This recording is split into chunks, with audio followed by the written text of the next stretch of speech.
Welcome to English 2450, COM 2010, Intro to Film. Week 6, Cinematography, lecture video number 4.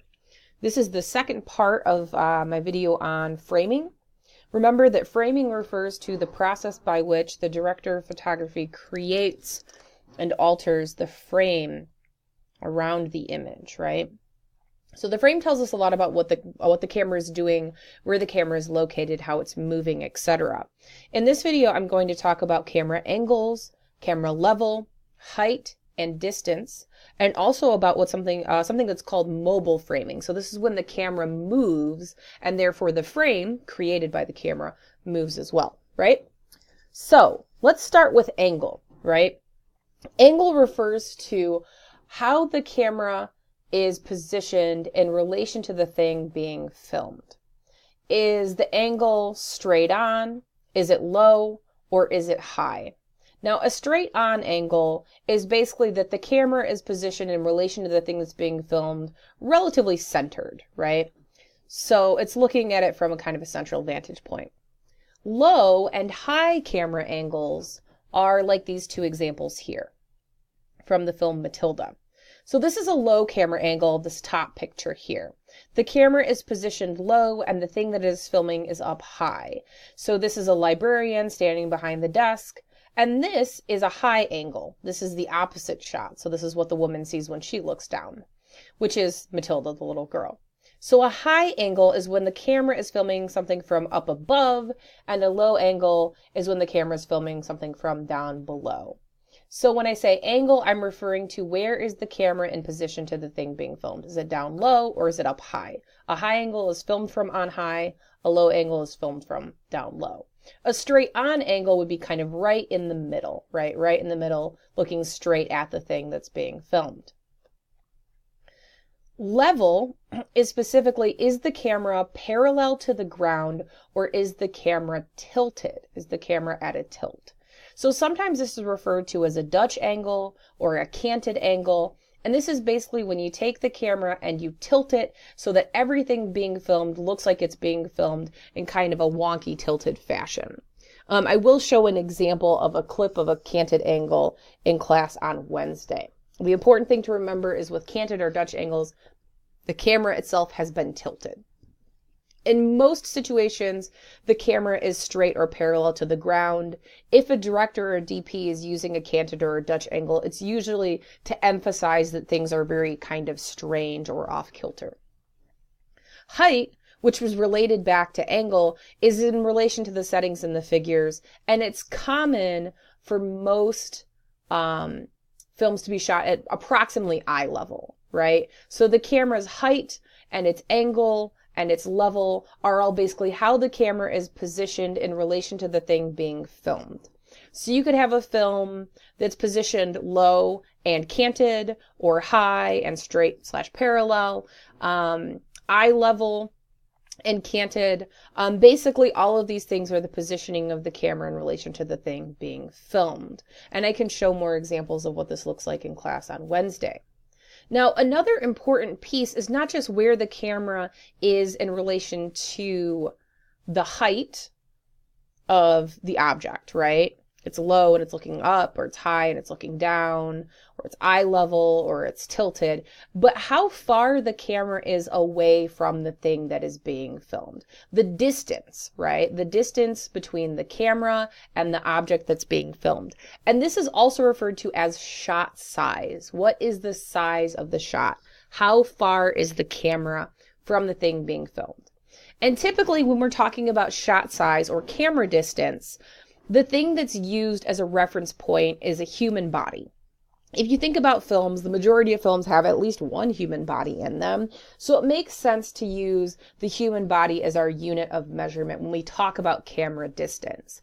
It can be kind of tricky to determine camera distance if you're talking about a shot of a film that doesn't have a person in it, because you kind of have lost your point of reference, right?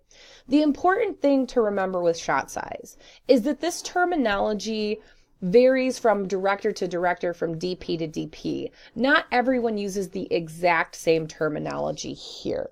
Some people use slightly different terminology, and it's not super important to remember the kind of the minute differences between one shot size and another, but really more to think generally about if the camera is showing something very, very far away or from very close, what is the effect of that? What effect does that have on the viewer? So from furthest to closest, the furthest distance shot, the furthest shot size would be an extreme long shot. If there's a human in that shot at all, they are tiny, they are imperceptible, they are basically like an ant. A long shot would show an entire full body from like foot to head, but from a distance. A medium long shot is typically from about the knees up. A medium shot is from about the waist up. A medium close-up is from about the chest or the shoulders up. A close-up usually focuses on a single object or one body part.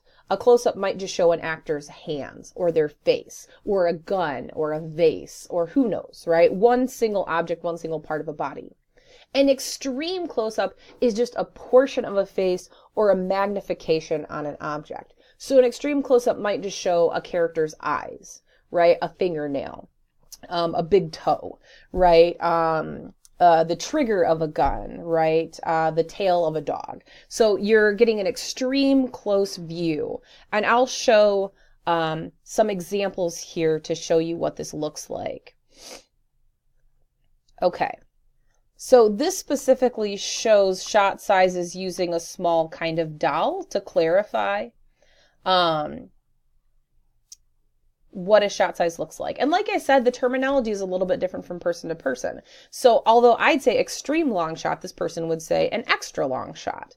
They also include some things that I didn't on my slides, like a BCU, also known as like a medium close-up or a big close-up. That's what the B would stand for.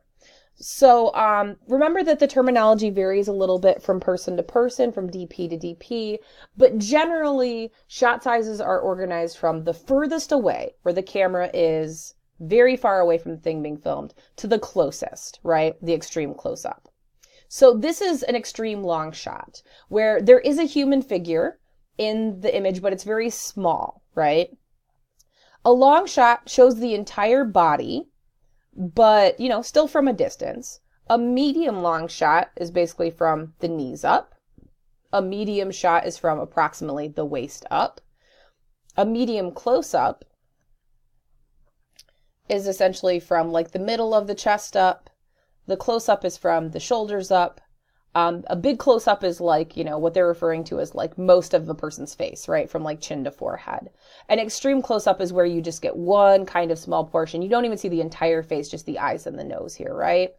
So these are a little bit different than the way that I've defined, but the important thing to keep in mind is, you know, extreme long shot is from a great distance. Extreme close-up is very close. A long shot is the whole body. Medium shots are typically part of a body, like from the waist or the chest up. A close-up is usually, you know, one kind of cohesive part of the body, a hand, a face, a foot. And an extreme close-up is even closer than that. That's when you get into like, you know, just someone's eyes or someone's fingers, right? So shot size or camera distance refers to how close the camera is to the thing that is being filmed. How close is the camera to the thing that's being filmed?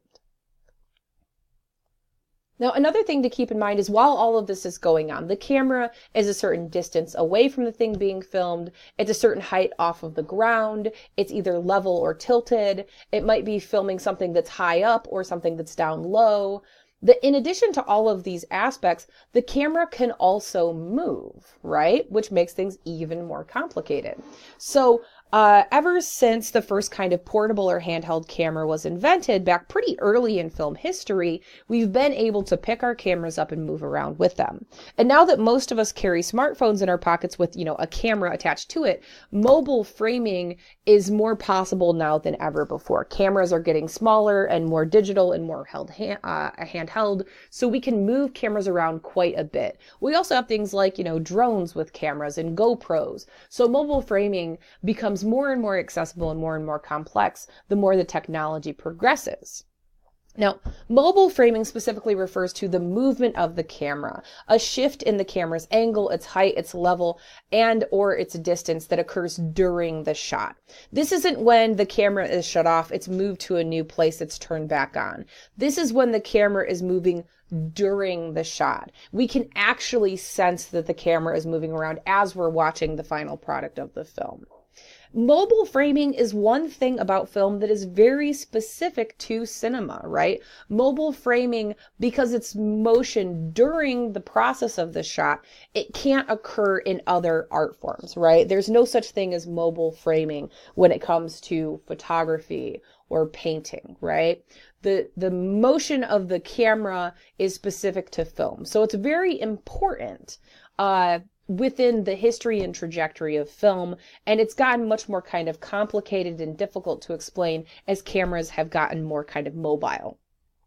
So mobile framing techniques can tell us a lot about the rhythm of a film. They can create a certain rhythm, they can function as a motif, they can reveal important things, they can follow a character. The ability of a camera to move, to tilt, to pan, to track, to dolly, to do all of these things can tell us a lot in the story. So mobile framing is more than just, well, you know, things are getting kind of boring. Let's not just let the camera sit there. Let's move around with the camera. Mobile framing is really important to the overall kind of narrative technique of filmmaking. You know, the sort of advent of shaky cam is really important to like specific genres like action films and horror films, for example. Mobile framing tells us a lot about the story, more than we would typically imagine, right?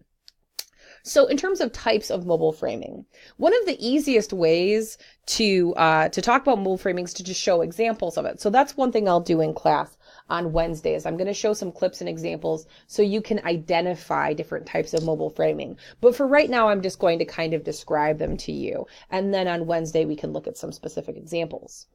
A pan is when the camera rotates from left to right or right to left. This is horizontal. The camera is on like a tripod or it's being held and it's moving left to right, right to left horizontally. A tilt is when the camera swivels up and down. Now this is a vertical scan, right? Like elevator eyes. This happens a lot in movies where, you know, a beautiful woman walks off the elevator and the camera tilts down to her feet and slowly back up to her head, right? Vertical scan. This is pretty commonly used in filmmaking. A tracking shot is where the entire camera moves parallel or sideways, possibly tracking an object or a figure, maybe not, maybe just kind of showing us a landscape, for example. But the entire camera moves sideways or parallel like this.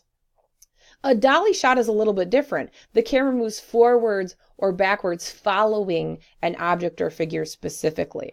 So let's just say a character is walking out of the room, the camera follows them right behind, right, moving forward, following the character. That's a dolly shot.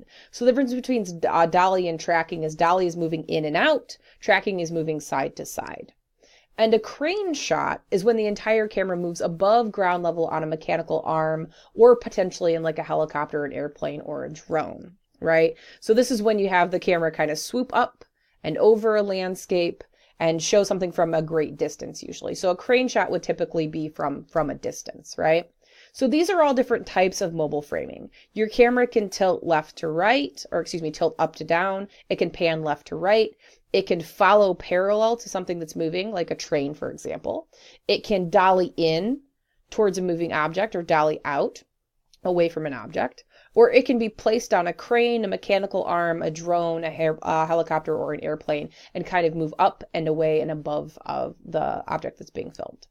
So the important things to keep in mind here is that the distance of the camera away from the object being filmed, whether the camera is level, whether the camera is shooting from a low or a high angle, what height the camera is shooting from, and whether or not the camera moves, and what types of motion the camera follows. Does it tilt? Does it pan? Does it track, dolly, or is it on a crane? Are all important to what the frame is doing. The frame is moving. The frame is from a specific distance and a specific angle. So we'll look at some examples on Wednesday that'll hopefully help clarify mobile framing, angle, level, height, and distance. And in my next video, I will be talking about some other aspects of cinematography as well.